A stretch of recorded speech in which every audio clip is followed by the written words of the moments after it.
Hello বন্ধুরা, আজকে আবার একটা নতুন রান্না নিয়ে এসেছি। দেখো, নতুন বলতে আমাদের ঘরে সবজি অনেক সময় একটু একটু বেঁচে যায়।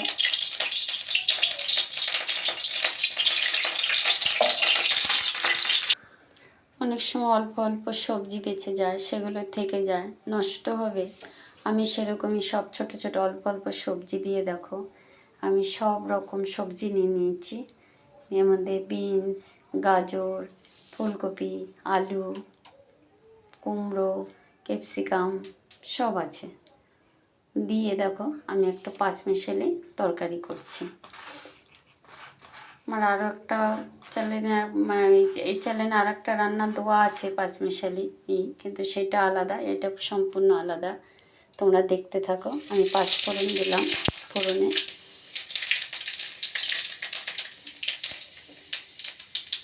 দিয়ে এবার আমি সবজিগুলো দিয়ে দেবো।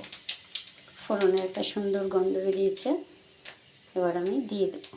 তোমরা চাইলে এর মধ্যে বড়ি ভেজে দিতে পারো। আমার ফোড়নটা হয়ে গেছে।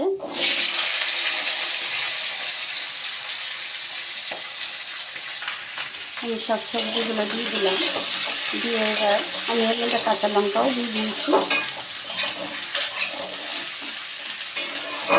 এবার আমি এটাকে একটু ঢেকে দেবো, মিনিট দুয়েকের জন্য ঢেকে দেবো। এর মধ্যে আমি লাল শাকের যে নিচের যে ডাঁটাগুলো, আমি সেই ডাঁটাগুলো আমি এর মধ্যে কেটে দিয়ে দিয়েছি। এটা খেতে খুব ভালো লাগে, এইভাবে রান্না করলে খুবই ভালো লাগে।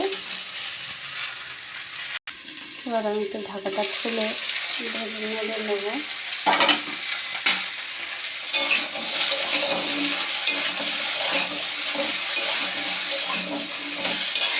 এটা সম্পূর্ণ নিরামিষ তরকারি।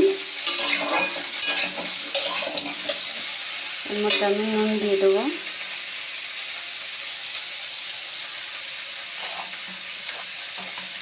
স্বাদ অনুযায়ী নুন দিয়ে দিলাম আমি। এবার দেবো হলুদ। আমি 1 চামচ মতন হলুদ দেবো।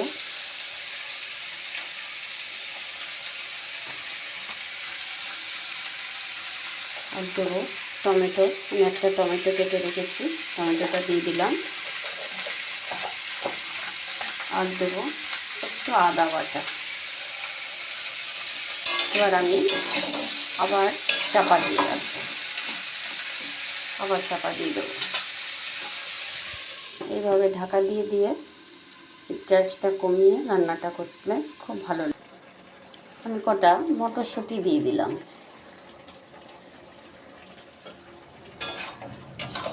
দেখো কত জল বেরিয়ে গেছে। এই গ্যাস কমিয়ে কমিয়ে রান্নাটা করতে হবে। জল দিলে ভালো লাগবে না, জল দিলে ভালো লাগবে না। এই ঢাকা দিয়ে দিয়ে এই সবজির যে জলটুকু বেরিয়েছে এটা দিয়েই সেদ্ধ করতে হবে, তাহলে খুব সুন্দর টেস্ট হবে। এবার খুলে দেখি কতটা কি হলো।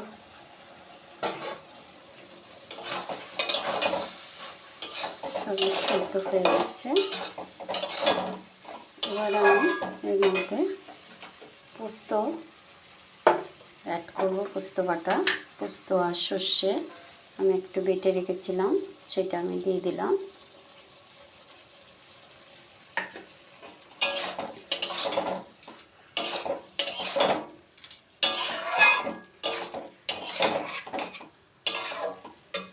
এর মধ্যে আমি এখন চিনিটা দিয়ে দেবো। আমি এবার এটার মধ্যে মিষ্টি দিয়ে দেবো। এটা মিষ্টি মিষ্টি লাগবে, ভালো লাগে। মিষ্টি একটু ঝাল দুটোই সমান, নুন সবটা সমান হলে খুবই ভালো লাগবে খেতে।